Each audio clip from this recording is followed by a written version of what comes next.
Dominion Life Ministries, Bay City, Michigan, where we walk by faith and not by sight. 2 Corinthians 5:7.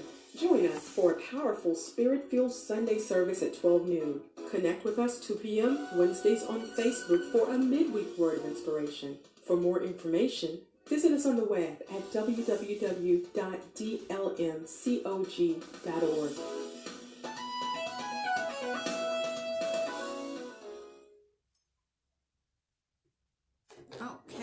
Okay. We're going to wait a little longer for some more people to join on. Pastor Gwen Washington, God bless you. Minnie, hi, dear heart, God bless you. Amen. We're going to wait a few more minutes for a few people to join. Good afternoon. I hope you're doing well. I always want to say good morning, but it's not. Hey, love. Hi, Minnie. Miss you. I always want to say good morning, but actually, because I work third shift, and so whenever I get up, I always want to say good morning, no matter what time it is. So it's actually afternoon. So good afternoon to everyone. And thank you for joining us for your midweek inspiration. And as you're coming on, just say hello to me and let me know that you're joining with us today and you're watching today.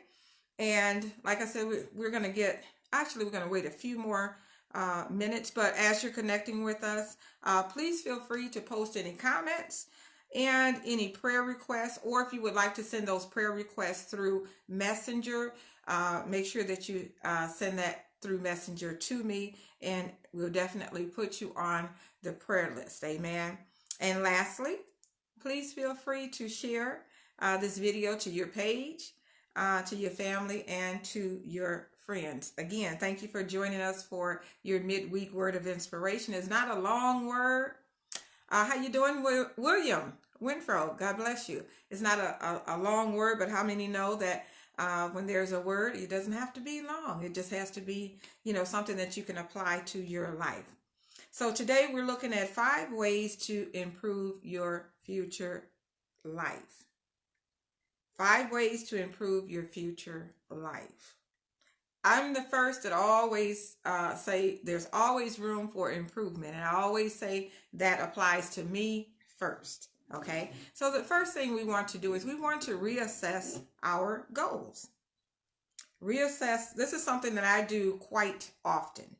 Reassess your goals. Okay. So that's the first important thing to do. You're going to look, basically you're going to go back to the drawing table, so to speak. And I do this periodically, and I reassess and I look at where I am at the time, in opposed to where I want to go. Good afternoon, Zenobia. God bless you. Amen. And I look at where I want to go, and I'm reassessing. So I take everything back to the drawing board. So we take it back to the table. So the first thing we want to do is we want to reassess our goals. And you got to have goals, because if you don't have a vision, then you're basically just going nowhere. Okay. So you have to have a vision, not just for ministry. And I tell people this, you got to have a ministry. You have to have a vision for your life. Where do you see yourself in 5 years? Where do you see yourself in 2 years? Where do you see yourself in 1 year? Because a lot can happen in 1 year. And we're living that right now. We're living some things that we never would have thought would be happening, but it all happened in a year's time. So we go back to the drawing board, okay? We're going back, and the first thing we're going to do is we're going to reassess our goals, okay? Then, because let me say this. I'm a firm believer. I always talk about letting go of your past. And I was thinking as I was putting this short inspiration together, and I thought about when I had a thrift store. It was a consignment shop / thrift store that I had, and I ran that for about 5 years successfully. And people would bring their items there, and we would consign it, but we didn't take everything. And this is how we can look at our past. We can look at our life. And we can take the things that would be beneficial in our future. And you can let go of all the things that's not going to benefit you in your future. And you can repurpose your past. And you can take those things that you learned from and made you stronger, and you can use it and repurpose it for your future life. And so we don't have to bring all of the bad, and we don't have to always bring up the bad and all the things that we've done, because we've all done things, okay? Things that everyone has done something, okay? So some of the things we repurposed in the store. So we didn't take everything. When people brought items in, I looked and I said, okay, it might look old, but is it really an antique? So antiques are valuable. So your valuable situations and experiences that happen in your past, you can take those things and you can bring those and use those in your future. Okay. So I'm going to tell you number 2 is taking responsibility for the direction that your life is going. Taking responsibility is one of the biggest things that really hinders people from moving forward, because if you can't take responsibility for your own actions. Hello, Minister Tanya. God bless you. If you can't take responsibility for your own decisions and your own actions, whether they're failed actions or whatever, if you can't take responsibility, hey, yeah, I did that. It didn't work out good for me, but I'm taking responsibility for that. I'm taking responsibility for, don't you know that's how God is with us? When we come to him, we have to take responsibility. We say, hey, it's not the fact that we did that, because sometimes people do things and stuff and you don't always do everything right. Who of us, you know what I mean? He without sin, let him cast the first stone. We've all done something. So since we need to take responsibility for that so that we can move forward, okay?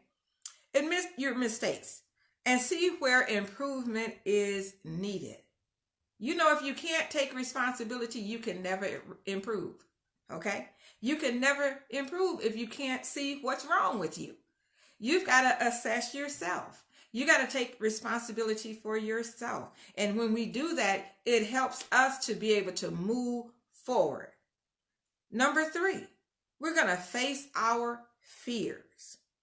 The best way to conquer fear is to face it.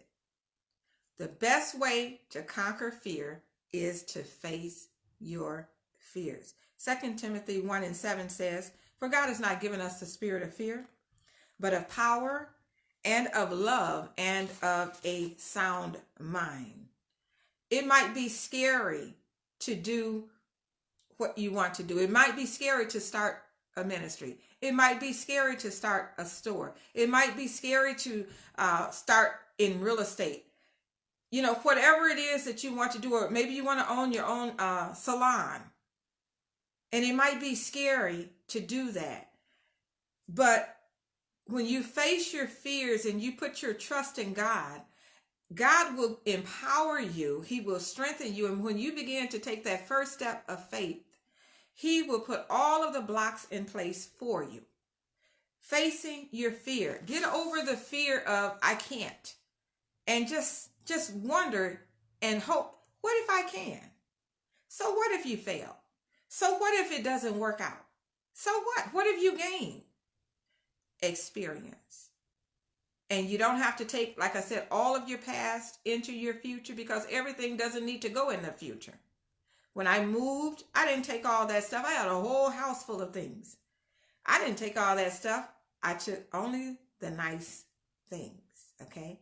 And that's what we got to do in our future. Take what's in the past, whatever is not beneficial to your future, leave it in the past. Whatever is beneficial, that's an antique, that's worth something, take it into the future with you, okay? Number 4, believe in yourself. If nobody else believes in you, guess who needs to believe in you? You. You have to encourage your own self every step of the way. It might be other people that's encouraging you. I was just saying how my little nephew Kamal, every night. Once he found my number, he got my phone number, and so he texts me every night to say good night, or he'll say something encouraging. And see how God can use even a little child. And I'm not saying a lot of people call me and such, but just something so sweet as that. And I think he's like 10 or 11, but it's just the thought that he thinks of me enough. But he believes, but you have to believe in yourself. So when you believe in yourself, you know that God is not through with you, and neither are you. You're a work in process. God is not through with you. He's not through building you. He's not through in taking you through and making ways for you. He's not through. And you shouldn't be through with yourself either. You should never get to the point where you say that I cannot go any further. It's not working for me. I've tried it over and over and over again, and it just doesn't seem to be working. That tenacity is going to take you over. That dogged, that I'm not going to give up, because greater is he that is in me than he that is in the world. God has placed within me the strength and the power to persevere and to go forward. If you just stay with it, believe in yourself. Do what you can until you can do better. I don't really ascribe to the fake it until you make it stuff. I don't ascribe to that. I say do what you can until you can do better. Drive that car. It might not be the best car, the newest car, or the most fancy car, but drive it. You might not live in the best house, but live there and thank God for it until you can do better. All the while you're building, all the while you're planning. Because if you don't have a plan, you plan to fail. And number 5, ask for wisdom. No one knows it all, and we all need help at some time. And it's good to surround yourself with people that know more than you. People who are wise, so that you can ask questions. I have a lot of go-to people that I just call, and people call me. Because I know certain things, they'll call me, hey, what about such and such? If there's a question, people will call. If I have a question, I have people to call. There's things that I can't do, but I have go-to people I can call and get it done. Wisdom. Learn how to use your time wisely. James 1:5 says, if you lack wisdom, if any of you lack wisdom, let him ask of God that giveth to all men liberally, and upbraideth not, and it shall be given him. So as a recap, number 1 is reassess your goals. Number 2 is take responsibility. Number 3, face your fears. Number 4, believe in yourself. Number 5, ask for wisdom. Thank you again for joining us for your midweek motivation. I hope you've been encouraged. Today I'm Pastor Castleberry from Dominion Life Ministries, where we walk by faith and not by sight. That's 2 Corinthians 5:7. I'm encouraging you to continue walking by